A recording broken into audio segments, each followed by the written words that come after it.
Good morning guys and welcome back. So today is the big day because if you can see just by there, the van has landed. So we've gone and picked him up yesterday. I'll give you a bit of information about it actually. So a friend of mine, Paul, has helped me with purchasing this. We actually bought it through, it's like a trade auction, I think it's called BCA or something.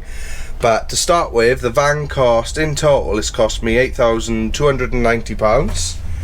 Now, I'm not going to be going through all the costs throughout the build. What I'll do is I'll give you the total costs towards the end. So it's a 2018 Peugeot Boxer, long wheelbase.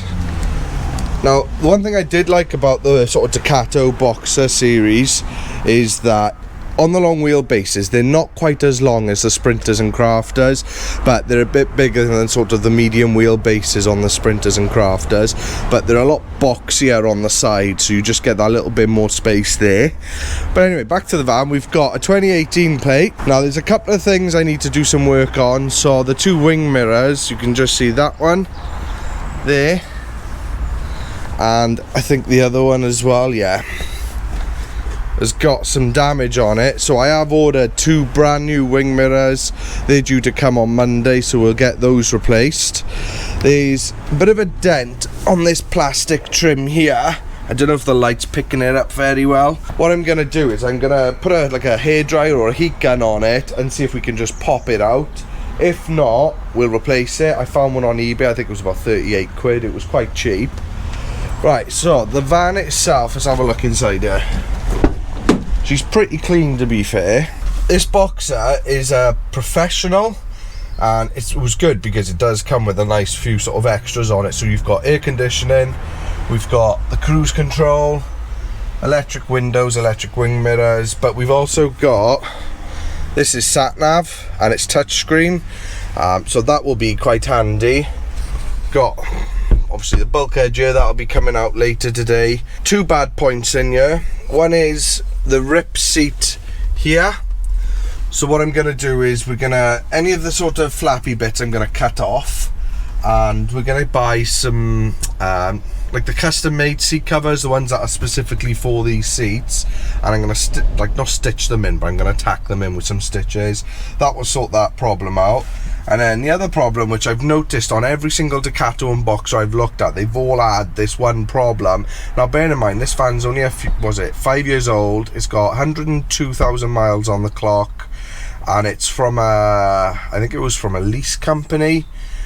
Anyway, this problem seems to be common in all of them, and that is the footwell in the driver's side likes to get a hole right there.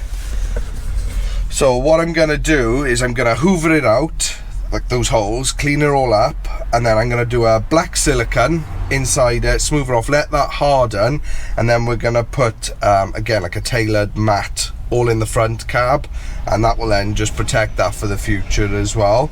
I drove it back from Stafford yesterday to South Wales, and to be fair, it drives beautiful. I was using the cruise control, the speed limiter, we used the sat nav, but the engine very responsive, and the economy on the tank was pretty good as well. We had just over half a tank, and it's still saying I've got 400 miles on the range. That seemed like really good, you know, sort of fuel economy on it. The tax ran out this morning, so we had to drive it back yesterday, and there was no V5 logbook, so I've got to send off for that, which we're gonna do later today. And then let's look at the back.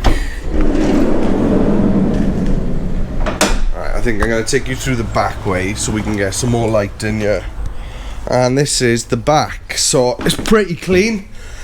It was used just for like a spa shops, you know, they were obviously picking up the groceries and the store goods in here and taking them to stores. But as I said, even the floor, I mean, a bit of the stains sort of come off, but it's pretty clean, to be fair. It's definitely cleaner than the last one.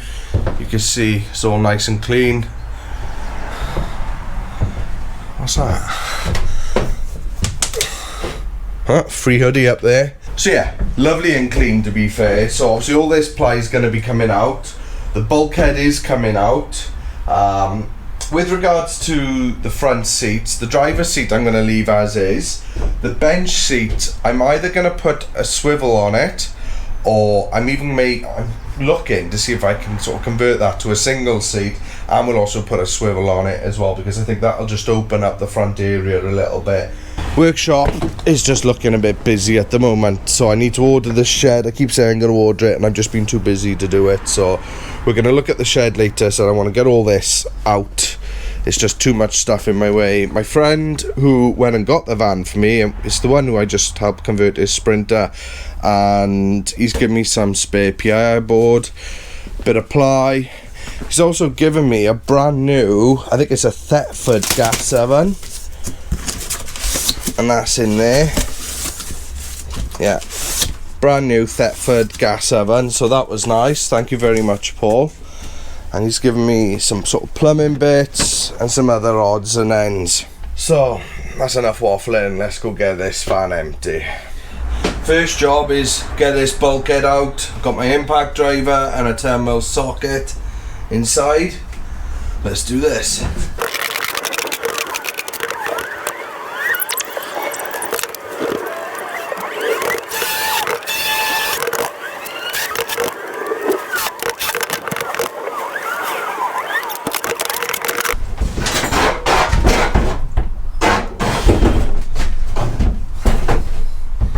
Okay, and that has instantly brightened it up in here.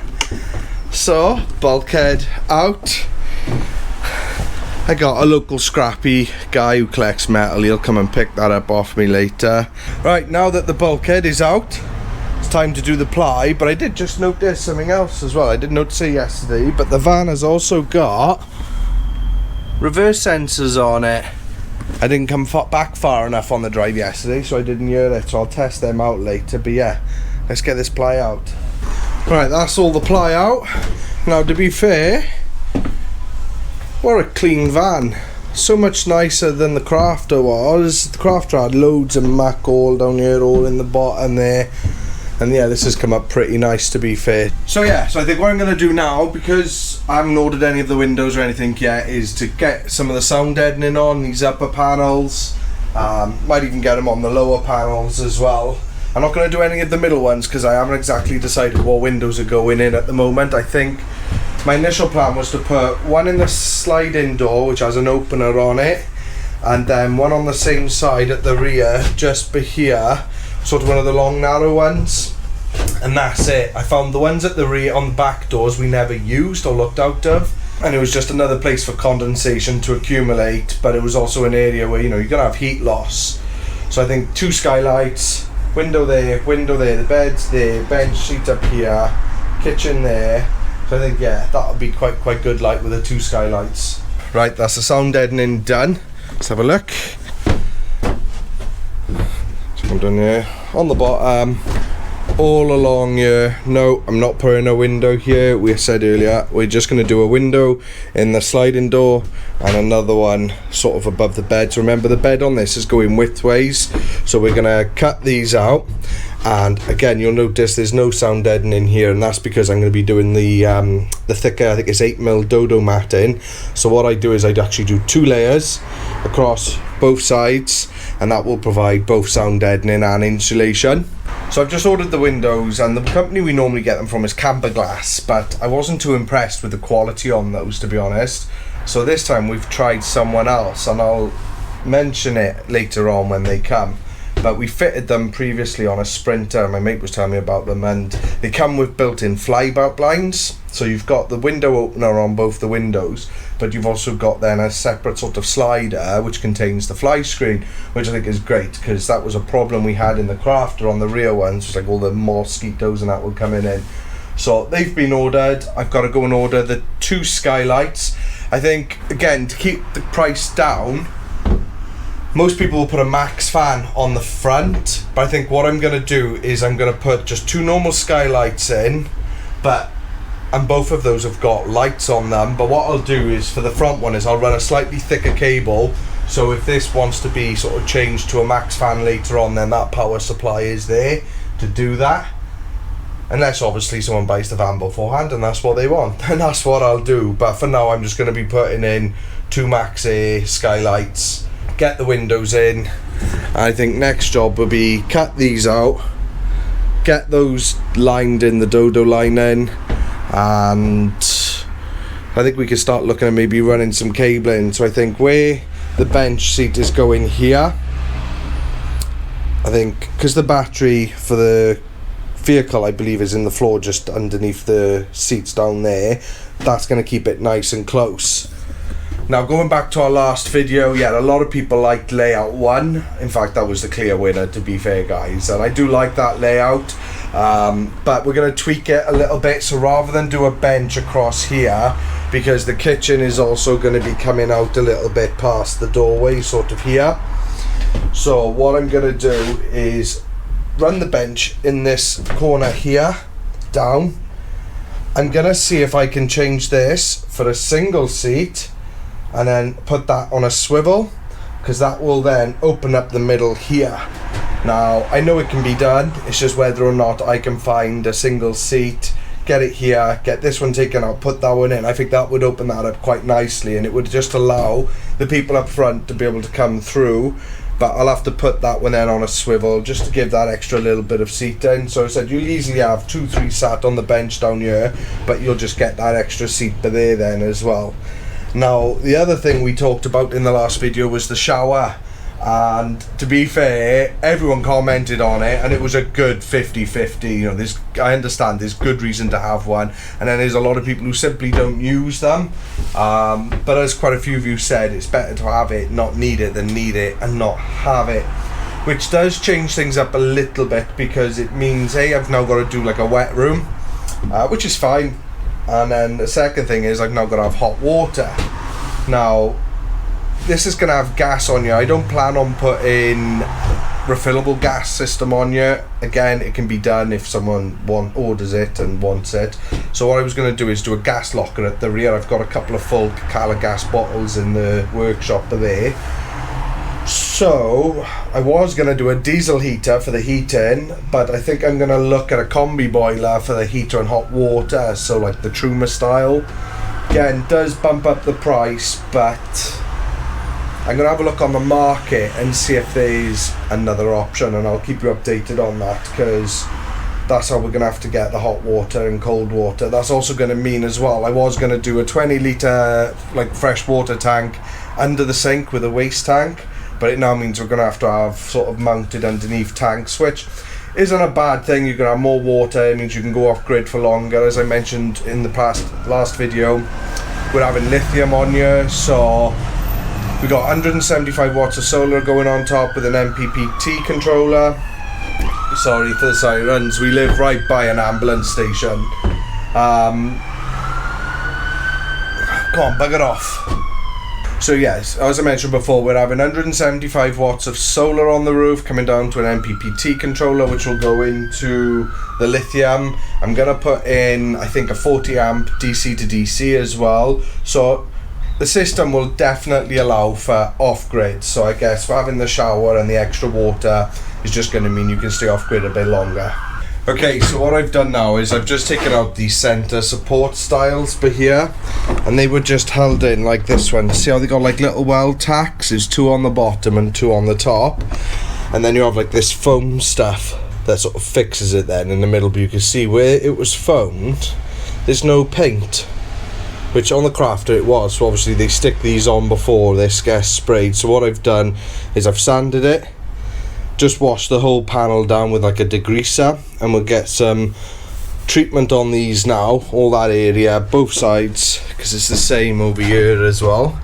Once that's cured, we'll then get the Dodo mattings on those areas. I'm just sort of potching, really trying to do what I can while I'm waiting for stuff to be delivered. Sorry, I'm in the van, light isn't the best. So yeah, get in there, bit at a time. Right, it's been a couple of hours since I've picked you guys up, and I haven't stopped. So first thing I did was built me an old man step, because on this van, on the side loading door, sometimes you get like a lower step and then you go up onto the main floor, but it's not, so this is quite high. My old legs, is my left knee gives me some jip, just needed a little step. If you guys have been watching for a while, when I did the Crafter, I did build one for that as well. I should have kept it. Right, inside the van, what have we done? So I got all the sound deadening on. So how the sound deadening works is it increases the density of the panel. So like if you listen to this, I don't know if the mic will pick it up, but see if you can tell the difference. Here that's a bit deeper, whereas that sounds a bit tinier. So it just stops, you know, when it's raining or road noise, it just stops those higher frequencies from resonating through the panels. So that's what the sound deadening is for. You don't need to do it in the roof or the floor, because you have these natural ridges in the roof. They actually act as, you know, good barriers against those sounds, so you don't need to worry about those. Right, what else have we done? So I've taken these off, I've sanded and hammer-righted those on both sides. So they're now both done. I've also cleaned all the seals on the van, so I've gone around with a degreaser, degreased them all, and then went over them with a silicone spray. That just keeps them a bit fresher. So I've done all of those. I cleaned both the back doors, and I also cleaned all this area here. I took all this off. I was gonna paint it today, but I thought I'm gonna wait till the ply's out so I can just go back a little further, because I don't want to see sort of the edge of where I've painted. But something else I just did, so I showed you guys earlier, there was a bit of a dent in this plastic front corner. It's gone. So I did apply a little bit of heat. I had to take the panel off around the back. It was a couple of screws. Just got my hand in there and was able to push it out. It was a lot stiffer than I thought it was going to be, but it popped out. So that's sorted. So the wing mirrors both getting replaced, but that won't be till next week. Now it's Friday today. What else have I done? I had someone come pick up all the ply from this. Metal people have already had the bulkhead, so all the waste is gone. So I think that's pretty much for it today, guys. Not a bad first day. Fan's been stripped, sound deadened, bit of cleaning, bit of repair work. I've also had a look for front seats for the cab, and they're between £500 and £1,000 just for this one seat and base, which I think, yeah, there might be some exploitation there, because there's so many people sort of converting vans and possibly looking for them. The prices on them have just gone ridiculous, so it may very well be a swivel plate on the double. I'd like to get into a single, because like I said, it'd be nice just to be able to walk all the way through, but at them prices, remember, this is a budget van, you know, we need to keep the costs down, and something like that, I can't justify it. But I'll keep an eye out. If I do find a cheaper one, by all means I'm going to get it, because it would be nice to do that. So yeah, I think that's me for the day. I'm going to go in and have a bath. Hope you enjoyed it. Got to see a bit of an insight on how I get a van started. Join us next time, and hopefully, yeah, we'll have some windows and skylights and bits to go in.